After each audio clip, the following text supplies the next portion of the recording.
단순히 좋은 집만 골랐다고 해서 안심하시면 안 돼요. 세금을 고려 안 하시면 정말 나중에 생각지 못한 큰 돈이 나갈 수 있어요. 안녕하세요. 집 보여주는 여자입니다. 오늘은 여러분께 세금별 투자 전략과 절세 노하우에 대하여 알려드릴까 해요. 요즘 집 사기 너무 어렵죠? 분석도 해야 하고 대출이자 계산에 심지어 세금까지 복잡합니다. 단순히 좋은 집만 골랐다고 해서 안심하시면 안 돼요. 세금을 고려 안 하시면 정말 나중에 생각지 못한 큰 돈이 나갈 수 있어요. 특히 2주택 이상이시라면 세금 공부는 선택이 아닌 필수죠. 집에 들어가는 세금은 취득과 보유, 그리고 양도까지 크게 세 가지로 구분할 수 있는데요. 집을 구입하는 과정에서는 취득세, 보유하면서는 재산세와 종부세, 양도 시에서는 양도소득세를 내셔야 합니다. 자, 그럼 지금부터 각각의 세금을 절세하기 위한 방법은 어떤 것들이 있는지 저와 함께 살펴보실까요? 먼저 취득세를 살펴볼게요. 첫 번째, 두 번째 주택 매수 시 비규제지역 주택 매수. 만약 1주택을 이미 보유 중이시라면 특히나 그 1주택이 규제지역에 위치하고 있고 같은 규제지역에서 추가적으로 주택 구입을 하신다면 취득세가 주택가액에 따라 1에서 3%가 아닌 8%입니다. 지방세까지 더해지면 더 커지죠. 따라서 규제지역 1주택자는 추가주택 매수 시 비조정지역의 주택을 보시는 게 절세 전략 중에 하나인데요. 비규제 지역에서는 취득세가 2주택까지는 1에서 3%, 3주택부터가 8%, 4주택 이상이 12%입니다.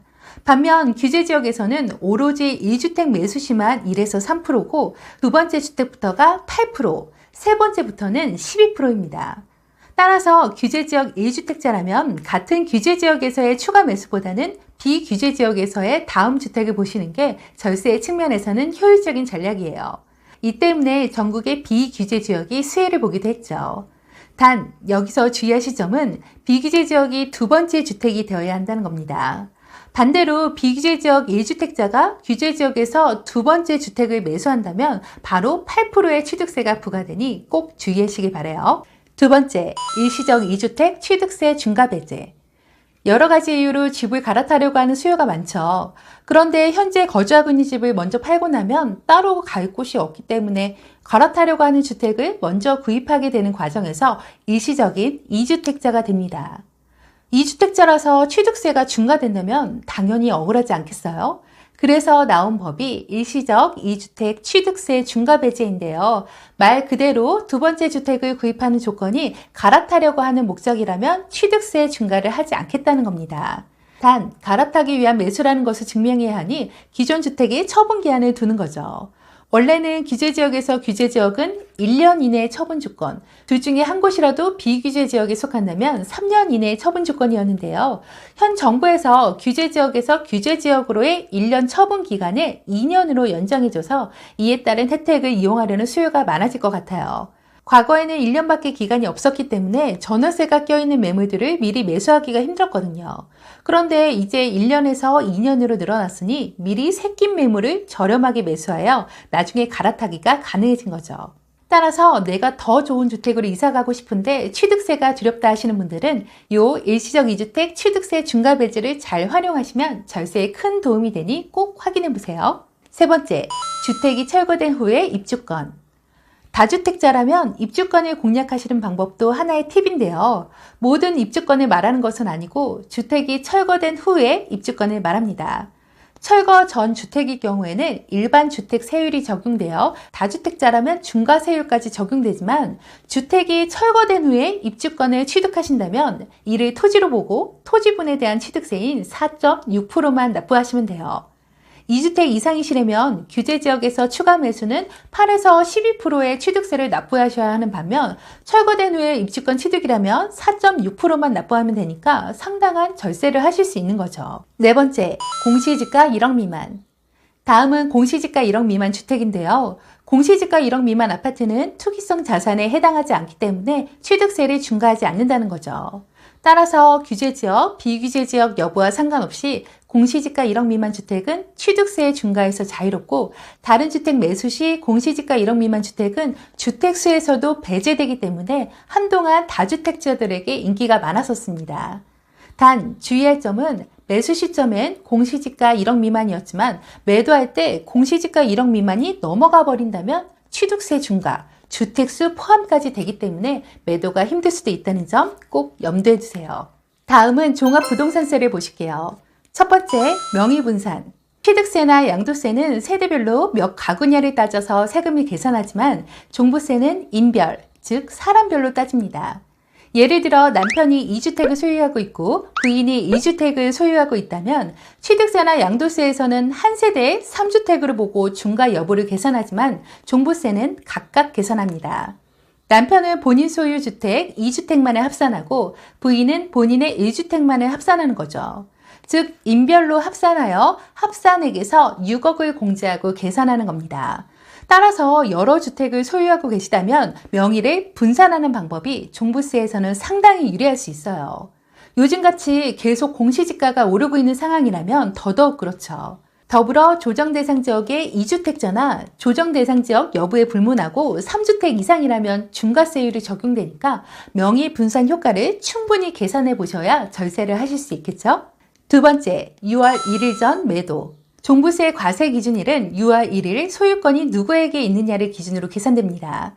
6월 1일을 기준으로 집을 가지고 있는 사람에게 한 해 동안의 종부세가 부과되기 때문에 종부세가 부담이시라면 6월 1일 전에 매도를 하시는 것도 좋은 방법이에요. 반대로 매수를 하시려는 분은 6월 2일 이후를 매수 시점으로 잡으시는 게 종부세를 아낄 수 있는 방법이 되겠죠?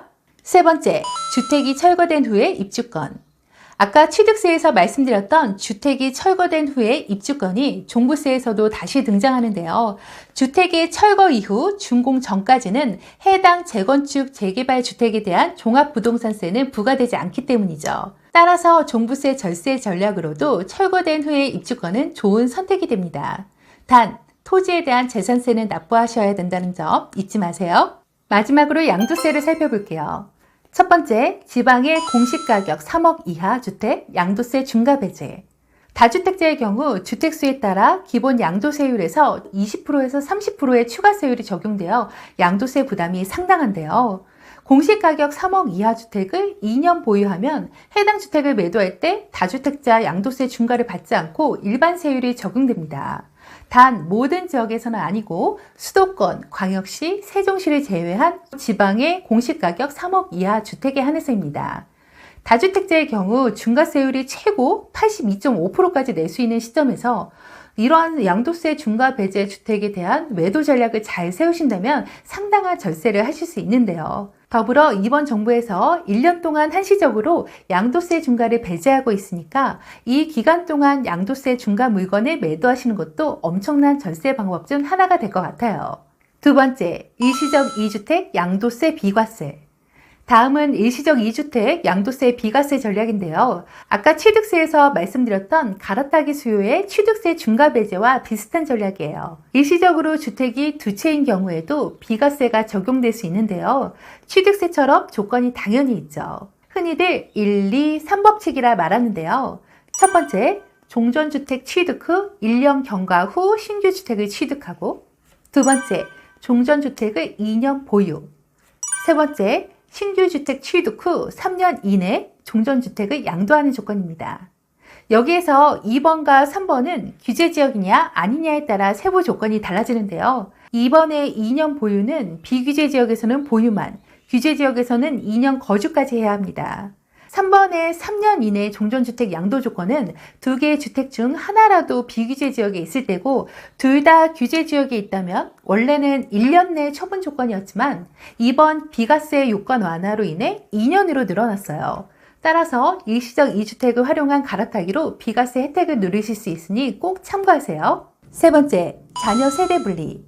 양도세에서는 인별로 명의를 분산하였다 하더라도 한 세대에 속한다면 모두 주택수를 합산하여 중과세율이 계산됩니다. 따라서 자녀의 세대 분리를 통해 무주택자나 1주택으로 만드는 절세 전략이 큰 인기죠.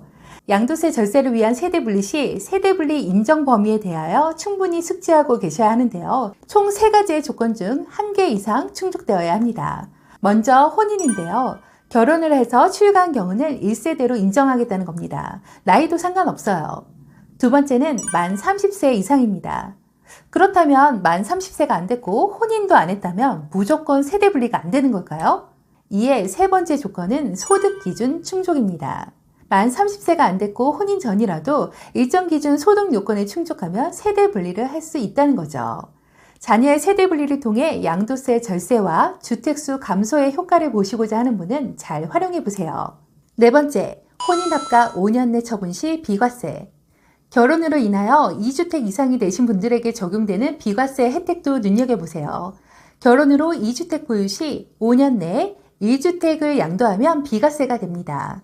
예를 들어 갑순이와 갑돌이가 각각 한 채씩 주택을 보유한 상태에서 혼인으로 인하여 갑자기 2주택이 되었지만 혼인일로부터 5년 내에 1주택을 양도한다면 비과세 특례를 적용해 준다는 거죠.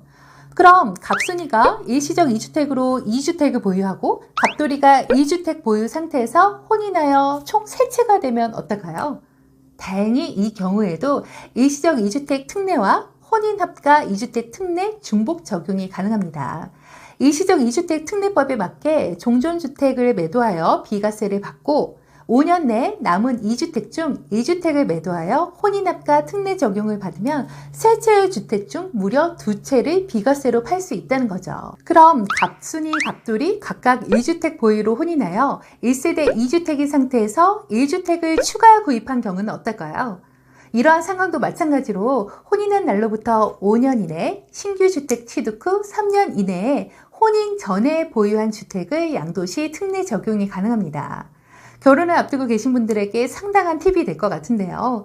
혼인합가 비과세 특례 잘 활용하셔서 결혼도 하시고 절세에도 꼭 성공하시길 바랄게요. 다섯 번째, 취득세 중과 납부금의 필요경비로 공제. 마지막 양도세 절세 팁으로 취득세 중과 납부금액을 필요경비로 공제하며 양도세를 줄이는 방법이 있어요.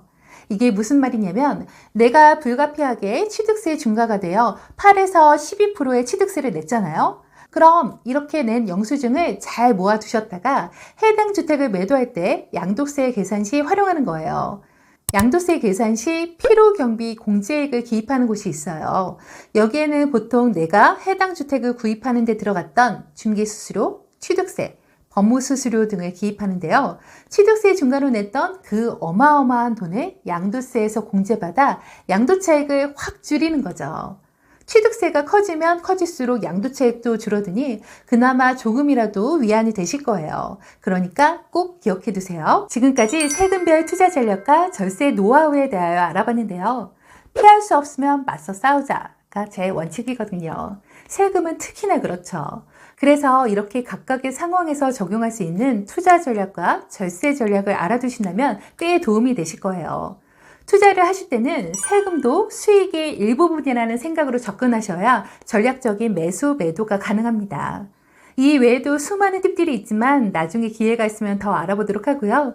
여러분의 성공 투자, 잃지 않는 투자를 기원하며 조금이라도 도움이 되셨다면 구독과 좋아요 부탁드릴게요. 지금까지 집 보여주는 여자였습니다.